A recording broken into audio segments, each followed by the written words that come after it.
untuk menghemat waktu, kita bisa mulainya sambil menunggu ibu mentornya. Assalamualaikum warahmatullahi wabarakatuh. Selamat pagi menjelang siang. Alhamdulillah kita masuk pada peserta berikutnya atas nama Sri Marsita Pantalo, AMD Kebidanan.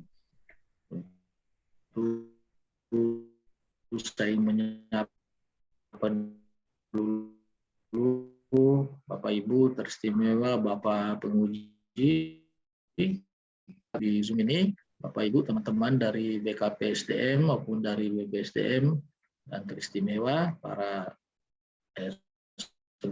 dari peserta Sri Marsita Pantalo. Anda akan menyampaikan kepada kita semua di forum seminar ini tentang upaya untuk meningkatkan pengetahuan Ibu Nifas tentang pentingnya pemberian ASI eksklusif di ruang damar Rumah Sakit Umum Daerah Anung Taloko Parigi. Nah, seperti apa rencana kerja, isu yang diangkat maupun juga kegiatan dan tahapan-tahapannya dalam 1 bulan ke depan, termasuk rencana penerapan core value, nilai-nilai PNS berakhlak.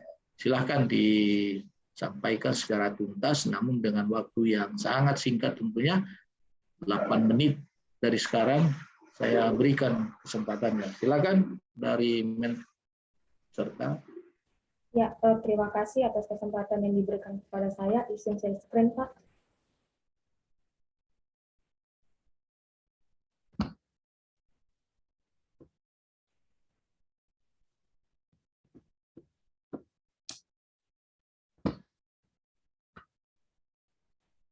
Assalamualaikum warahmatullahi wabarakatuh. Selamat pagi menjelang siang.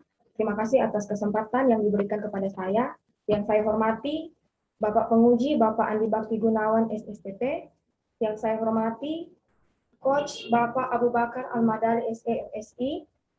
Yang saya hormati mentor saya Ibu Ramawati Karanja, SKTNS, dan Ibu Evaluator Ibu Risna, SE.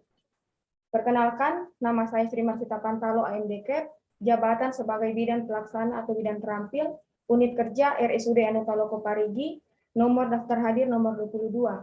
Saat ini saya akan mempresentasikan rancangan aktualisasi saya dengan judul Meningkatkan Pengetahuan Ibu Nifas tentang pentingnya pemberian ASI eksklusif di ruang damar RSUD Anung Taloko Parigi. Latar belakang, ASI eksklusif adalah ASI yang diberikan pada bayi sejak dilahirkan selama 6 bulan tanpa menambahkan dan atau mengganti dengan makanan atau minuman lain. Peraturan Pemerintah Republik Indonesia Nomor 33 Tahun 2012 Pasal 6 menegaskan bahwa setiap ibu yang melahirkan harus memberikan ASI eksklusif kepada bayi yang dilahirkannya, dan dapat disimpulkan bahwa menurut peraturan ini target ASI eksklusif di Indonesia adalah 100%. Data Kementerian Kesehatan mencatat presentasi pemberian ASI eksklusif di Indonesia sebesar 71,58% pada tahun 2021, untuk Sulawesi Tengah 65,93%, dan khususnya untuk Kabupaten Parigi Motong sebesar 55,53%. Salah satu faktor rendahnya cakupan pemberian ASI eksklusif adalah kurangnya pengetahuan Ibu Nifas tentang pentingnya pemberian ASI eksklusif, yang disebabkan karena kurangnya sosialisasi tenaga kesehatan terkait, khususnya di ruangan damar. Menurut pengamatan penulis selama bekerja di RSUD Anung Taloko kurang lebih 1 tahun, tidak pernah diadakan sosialisasi tentang pentingnya ASI eksklusif. Penetapan isu. Selama bekerja di RSUD Anung Taloko, saya menemukan ada 3 isu. Isu yang pertama, rendahnya penerapan 5 momen cuci tangan oleh petugas medis. Yang kedua, kurangnya pengetahuan Ibu Nifas tentang pentingnya pemberian ASI eksklusif. Yang ketiga, kurangnya pengetahuan pasien dan pendamping pasien tentang prosedur pelayanan. Dan ketiga isu ini saya tapis menggunakan teknik APKL dan USG, sehingga muncul isu prioritas, yaitu kurangnya pengetahuan Ibu Nifas tentang pentingnya pemberian ASI eksklusif.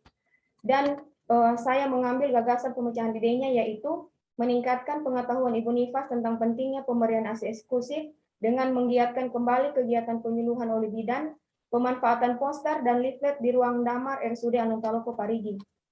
Kabupaten Parigi Motong mempunyai visi, yaitu memantapkan Kabupaten Parigi Motong terdepan maju, adil, merata, berkelanjutan, dan berdaya saing. Dalam aktualisasi saya ini, saya mendukung misi yang ketiga, yaitu memajukan kualitas dan cakupan layanan pendidikan dan menggalakkan kesehatan berdaya saing. Tujuan dan manfaat rancangan aktualisasi, tujuannya ada dua, yaitu meningkatnya pengetahuan Ibu Nifas tentang pentingnya pemberian ASI eksklusif di ruang damar RSUD Anuntaloko Parigi. Yang kedua, menerapkan nilai-nilai dasar ASN guna membentuk ASN yang profesional dan berkarakter. Manfaatnya ada tiga, yaitu yang pertama bagi instansi atau OPD, yang kedua bagi penulis atau saya sendiri, yang ketiga bagi petugas dan masyarakat. Rencana kegiatan aktualisasi saya yang akan saya laksanakan nanti selama kurang lebih 1 bulan, ada 4 kegiatan dengan 13 tahapan kegiatan. Dan mengingat waktu, saya hanya akan menjelaskan secara rinci pada satu kegiatan, yaitu kegiatan yang ketiga. Kegiatan yang pertama, sosialisasi bagi bidan tentang pentingnya pemberian ASI eksklusif yang berhubungan dengan materi pembelajaran agenda 3, yaitu manajemen ASN. Tahapan kegiatan pertamanya, melaksanakan konsultasi dengan mentor dan kepala ruangan damar untuk mengatur jadwal pelaksanaan sosialisasi. Yang kedua, mengumpulkan materi dan bahan untuk sosialisasi. Yang ketiga, melakukan diskusi dan sosialisasi kepada teman sejawat atau senior mengenai pentingnya pemberian ASI eksklusif. Kegiatan yang kedua, yaitu membuat poster dan leaflet tentang ASI eksklusif dan teknik menyusui yang baik dan benar. Kegiatan ini berhubungan erat dengan manajemen ASN dan smart ASN, di mana tahapan kegiatannya, yang pertama, membuat desain poster dan leaflet tentang ASI eksklusif dan teknik menyusui yang baik dan benar. Tahapan kedua, mencetak poster di percetakan dan mencetak leaflet secara mandiri. Yang ketiga, memajang poster dan leaflet di tempat yang strategis. Kegiatan yang ketiga yaitu melakukan penyuluhan kepada Ibu Nifas dan keluarga tentang pentingnya pemberian ASI eksklusif, di mana kegiatan ini berhubungan erat dengan manajemen ASN, yaitu profesional, di mana dengan memberikan penyuluhan ini, bidan bersikap profesional dalam memberikan pelayanan yang terbaik untuk kemajuan mutu pelayanan. Dan juga kegiatan ini berkontribusi terhadap pencapaian misi Pemda yang ketiga, yaitu memajukan kualitas dan cakupan layanan pendidikan dan menggalakkan kesehatan berdaya saing.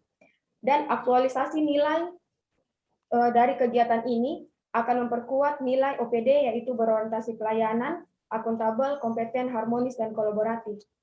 Tahapan kegiatan yang pertama, yaitu melakukan konsultasi dengan kepala ruangan, di mana dalam memberikan konsultasi ini saya menerapkan core values, nilai-nilai dasar ASN, yaitu akuntabel, bertanggung jawab, dan sopan dalam melakukan konsultasi dengan kepala ruangan. Yang kedua, menyiapkan materi penyuluhan, dan saya menerapkan nilai-nilai dasar ASN, yaitu adaptif, berinovasi, di mana dalam menyiapkan materi penyuluhan ini saya menyesuaikan dengan kondisi sekarang. Dan juga dalam menyiapkan ini, saya menyiapkan dengan sebaik mungkin agar apa yang saya sampaikan dalam penyuluhan nanti itu dapat dimengerti dan dipahami oleh Ibu Nifas dan keluarga, sehingga bisa memberikan ASI eksklusif kepada bayi. Kemudian tahapan kegiatan yang ketiga, yaitu melakukan penyuluhan kepada Ibu Nifas dan keluarga, diawali dengan mengisi pretest. Dan nilai yang saya kembangkan di sini, nilai yang saya terapkan yaitu berorientasi pelayanan, memberikan pelayanan terbaik sesuai dengan kompetensi yang saya miliki dalam melakukan penyuluhan kepada Ibu Nifas dan keluarga. Kemudian tahapan kegiatan yang keempat, yaitu tanya jawab dan diakhiri dengan mengisi post-test, di mana nilai dasar yang saya terapkan dalam tahapan kegiatan ini yaitu harmonis, di mana saya bekerja sama dan membangun rasa kekeluargaan dengan pasien dan keluarga pasien yang saya berikan penyuluhan, di mana saya menghargai setiap pertanyaan dan apa saja yang mereka tanyakan selama saya mengadakan penyuluhan.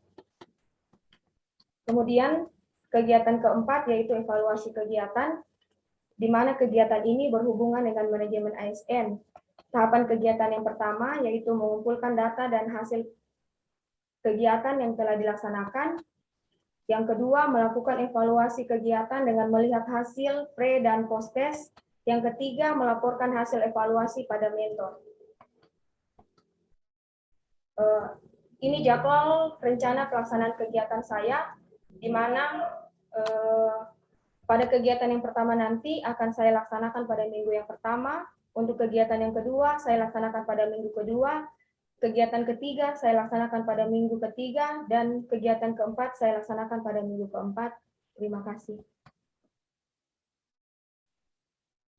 Terima kasih dari Sri Marsita Pantalo yang sudah menjelaskan itu meningkatkan pengetahuan Ibu Nipas tadi ya di rumah sakit Anuntaloko Parigi. Selanjutnya saya beri waktu kesempatan Bu Mentor sudah ada bergabung di room ini, Ibu Rahmawati Karanja.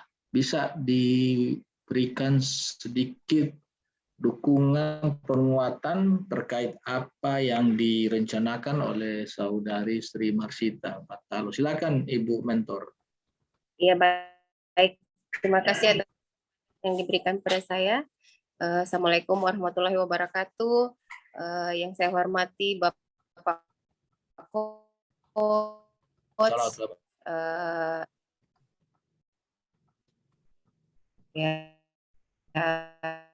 yang saya hormati juga Bapak penguji pada pagi hari ini.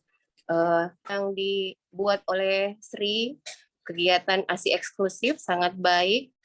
Selama ini masih jarang bidan-bidan yang mengedukasi ibu-ibu nifas untuk ASI eksklusif bisa bermanfaat dan akan diaplikasikan oleh seluruh teman-teman bidan, terutama di ruangan Wane.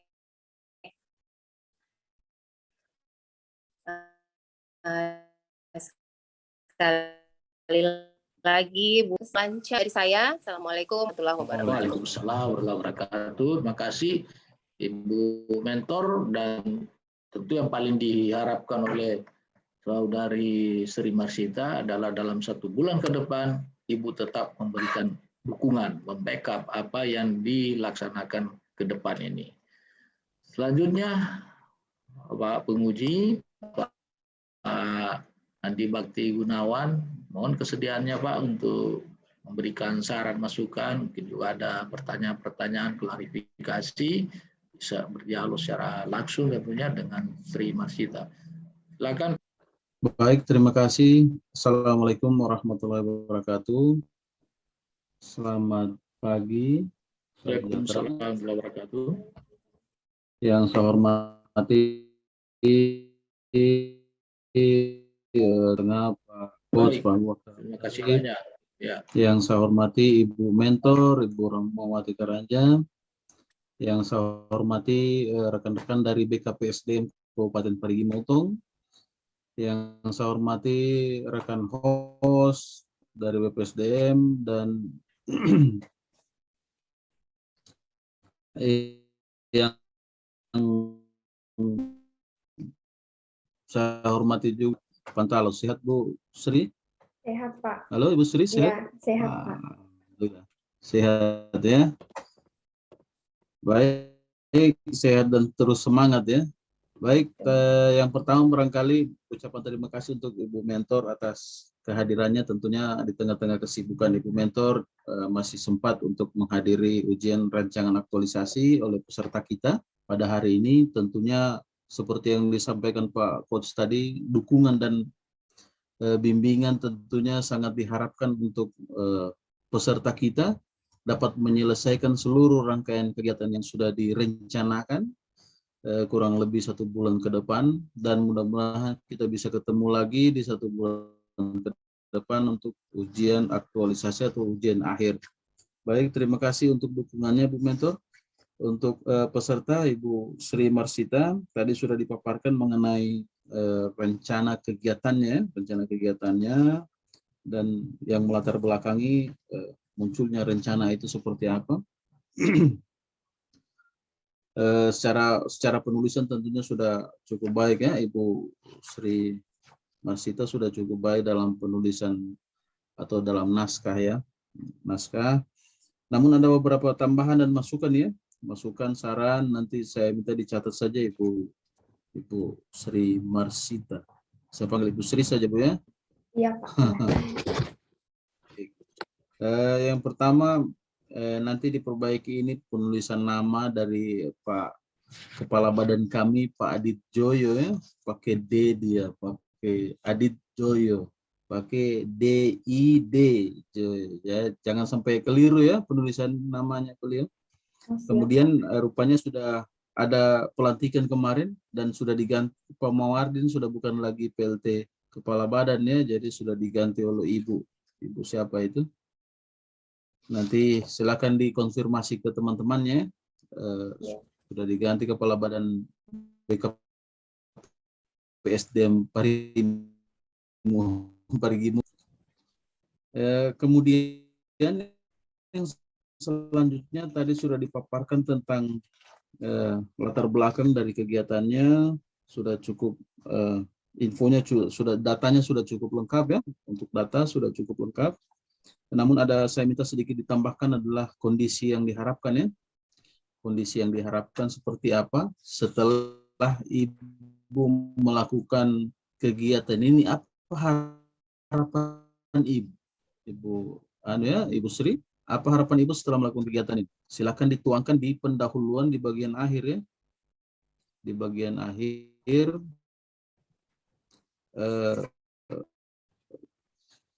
itu akan diukur nanti di bab 3 nanti ya, setelah Ibu melakukan aktualisasi itu akan diukur apakah harapan Ibu tercapai atau tidak. Nanti kita lihat pada tahapan aktualisasi, makanya harus ditaruh di bagian depan harapan-harapannya sebelum masuk pada tahapan aktualisasinya.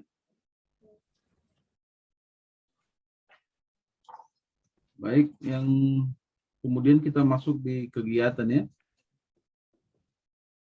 Di kegiatan tadi bagus sekali keinginan Ibu ini, ingin meningkatkan ya, meningkatkan pengetahuan Ibu Nifas tentang ASI eksklusif ya.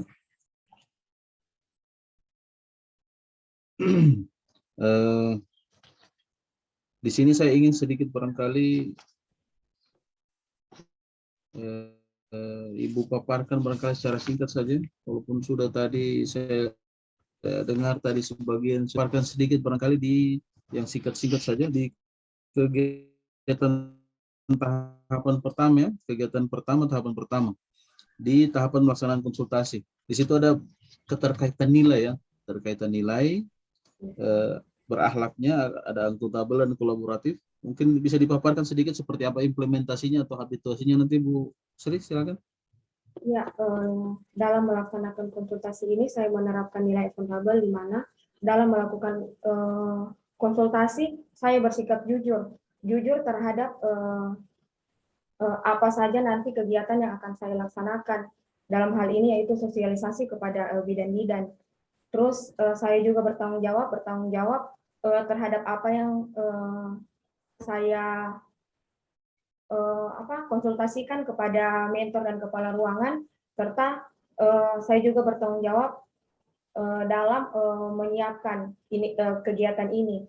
Terus saya bersikap kolaboratif di mana saya bersedia bekerja sama, di mana saya juga menerima arahan-arahan yang diberikan oleh mentor dan kepala ruangan demi untuk sempurnanya kegiatan yang akan saya laksanakan.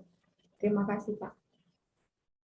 Baik, ini karena ini baru rancangan ya, jadi ini kemungkinan nilai yang akan muncul ya, kemungkinan nilai yang akan muncul itu yang Ibu pikirkan kan? Iya. Mungkin nanti pada saat aktualisasinya nanti ada nilai-nilai yang lain yang ternyata ada pada tahapan ini, silakan ditambahkan ya.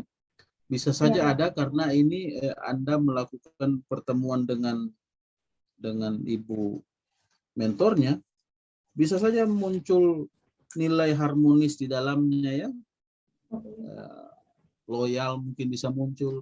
Itu nanti yang harus Ibu dalami lagi ya, karena ada bukti perilaku dalamnya, ada bukti perilaku dalam setiap habituasi nilai-nilai itu. Jadi silakan mungkin ada yang ingin ditambahkan nanti setelah Anda melakukan habituasi, silakan ya. Jadi itu mudah-mudahan bisa diterapkan dengan baik untuk aktualisasi dan habituasi nilai-nilainya ya. Kita beralih ke kegiatan ya, kegiatan maupun tahapannya. Yang di kegiatan pertama, tahapan kedua itu ada mengumpul materi dan bahan untuk sosialisasi. Yang saya ingin tanyakan sedikit di sini atau klarifikasi masalah bahan materi sosialisasi ini, seperti apa bahan materinya ini? Bisa digambarkan sedikit? Bahan materi yang akan dikumpulkan ini seperti apa? Yang akan saya kumpulkan tentunya informasi tentang materi yang akan saya sampaikan, karena kegiatan ini kan berhubungan dengan sosialisasi kepada bidan teman sejawat, di mana di sini saya akan merefresh kembali tentang pentingnya pemberian ASI eksklusif ini, sehingga bidan-bidan itu termotivasi untuk melakukan kegiatan sosialisasi ini, di mana kegiatan ini sudah dilaksanakan pada 3 tahun sebelumnya, sebelum COVID, dan semoga kegiatan ini setelah COVID mereda bisa dilaksanakan kembali. Ya. Terus materinya nanti itu saya akan tuangkan dalam bentuk leaflet yang akan saya bagikan kepada teman-teman bidan pada saat sosialisasi. Terima kasih. Baik. Sengaja saya tanyakan masalah materi ini ya, karena di kegiatan ketiga tahap pertama ada juga menyiapkan materi penyuluhan ya. Apa beda materi ini dengan di kegiatan ketiga tahap kedua itu? Bedanya, kalau yang kegiatan pertama ini sosialisasinya itu bagi bidannya untuk refresh kembali. Jadi tidak akan terlalu rinci, karena bidan-bidan juga sudah paham dan sudah memiliki kompetensi tentang ASI eksklusif ini. Tetapi pada kegiatan yang ketiga ini, itu kenapa saya lagi menyiapkan materi itu, karena ini untuk ibu nifasnya dan keluarga, tentunya ada bahasa-bahasa medis atau istilah-istilah medis itu yang tidak dipahami oleh pasien dan keluarganya. Makanya di sini materinya itu beda. Kalau untuk bidannya pasti akan lebih singkat, kalau untuk ibu nifasnya dan keluarganya pasti akan lebih detail lagi supaya untuk menambah wawasan. Baik, berarti sudah jelas ya. Satu untuk bidan, satu untuk ibu-ibu atau pasien ya, pasien dari ibu-ibu nifasnya. Baik, yang saya klarifikasi berikutnya kegiatan kedua yang bagian C itu, di sini saya lihat bahasanya adalah memajang poster dan leaflet di tempat strategis. Kalau poster kemungkinan bisa dipajang Bu ya, tapi kalau leaflet itu kayaknya, kalau setahu saya itu leaflet itu dibagikan ya. Kalau dipajang mungkin tidak leafletnya ya, mungkin dibagikan atau seperti apa klarifikasi? Silakan. Ya, kalau menurut perencanaan saya, leaflet ini nanti kan akan saya buat itu bukan cuma satu leaflet, tapi ada beberapa leaflet sesuai dengan apa yang saya akan berikan ini. Dan rencananya itu saya akan buatkan dia kayak satu tempat di mana bisa dipajang ini leaflet, dan setiap pasien atau keluarganya boleh mengambil kalau datang, kalau pada saat datang ke rumah sakit. Jadi bebas dan siapa saja bisa mengambil leaflet ini. Tidak hanya terbatas untuk pada saat melakukan sosialisasi itu atau penyuluhan itu, tetapi juga dipajang supaya orang lain juga bisa mengambil, sehingga informasi tentang ini bisa sampai kepada masyarakat lebih luas lagi. Terima kasih, Pak. Baik. Baik. Berarti tempat leafletnya ya, tempat leafletnya Anda harus siapkan untuk ditaruh leafletnya juga ya di dalamnya. Sudah baik. Yang selanjutnya adalah outputnya ya. Saya minta outputnya yang bunyi-bunyi dokumentasi itu dihilangkan ya, diganti atau dirubah ya, dirubah. Jadi dokumentasi ini merupakan bukti suatu tahapan ya. Dokumentasi merupakan buktinya, sedangkan outputnya itu hasil dari tahapan itu ya. Misalnya Anda memajang poster, berarti terlaksananya pemajangan atau pemasangan poster ya, terlaksananya begitu maksudnya. Ya.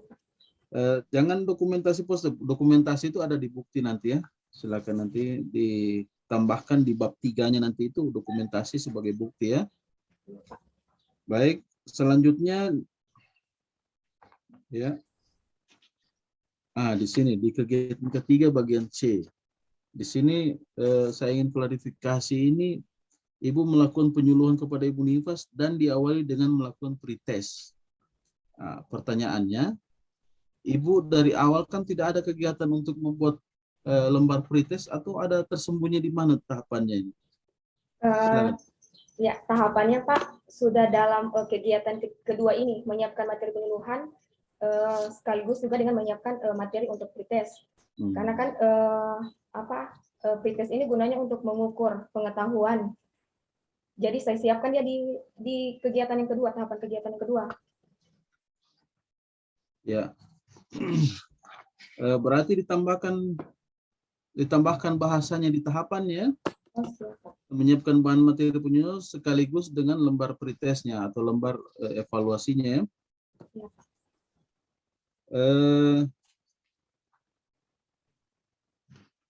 Berarti penyuluhannya ini atau sosialisasi penyuluhan berarti di ibu hamil penyuluhannya ini dalam bentuk tanya jawab ini ya, ini maksud penyuluhannya. Kan nanti setelah melakukan di tahapan penyuluhan keempat ini. Setelah saya adakan penyuluhan, jika ada pertanyaan atau hal-hal yang tidak dipahami, di situ saya memberi kesempatan kepada peserta penyuluhan, Pak. Oh iya, baik. Ini rangkaiannya masih rangkaian dalam proses penyuluhannya. Iya. Baik. Secara keseluruhan saya rasa sudah cukup catatannya Ibu ya. Tinggal ingat yang Anda habituasikan adalah penerapan nilai-nilai ASN berakhlak dan agenda 3 ya. Itu yang paling diingat dan ditanamkan. Ini hanya uji coba untuk Ibu. Mudah-mudahan setelah kegiatan ini berakhir, Ibu bisa lebih melaksanakan core value berakhlaknya ya dalam Ibu sebagai seorang PNS. Itu maksudnya. Baik, terima kasih atas perhatian Ibu dan terima kasih juga kehadiran Ibu Mentor. Saya akhiri ujian hari ini. Assalamualaikum warahmatullahi wabarakatuh. Selamat pagi. Waalaikumsalam warahmatullahi wabarakatuh. Terima kasih banyak Pak Penguji sudah memberikan masukan, saran-saran, pertanyaan, penguatan-penguatan agar supaya penyelesaian aktualisasi dalam 1 bulan ke depan ini lebih lancar, lebih berkualitas. Itu harapan dari Bapak Penguji. Sudah dicatat semua tadi oleh Sri Marsita, sudah dicatat ya. Saya rasa 1-2 hari ini sudah clear itu, sudah bisa ditulis, dirancang perbaikan rancangan aktualisasinya. Kemudian ditanda tangan kembali oleh penguji tentunya, oleh coach dan mentor. Ya, ada tadi yang paling penting itu di penerapan core value itu, karena masih rencana, boleh jadi nanti akan bertambah ya, akan bertambah nilai-nilainya seiring dengan pendalaman Anda terhadap tahapan kegiatan. Wah, rupanya ini perlu ditambahkan, karena ini sisi lain yang paling penting dalam pembimbingan penerapan core value, khususnya agar supaya Anda menjadi pelayan-pelayan publik yang punya karakter ya, karakter penerapan nilai-nilai dasar ASN core value berakhlak itu paling penting. Terima kasih banyak sekali Bapak Penguji, terima kasih banyak Bu Mentor, terima kasih banyak Bapak Ibu dari BKPSDM, Pak Rimo dari BKPSDM, khususnya Ibu Krisna. Mari kita sama-sama memberikan aplaus yang meriah kepada peserta kita Sri Marsita Pantalo. Kasih billahi taufiq. Assalamualaikum warahmatullahi wabarakatuh. Salam sejahtera untuk kita semua kembali. Waalaikumsalam warahmatullahi wabarakatuh. Terima kasih.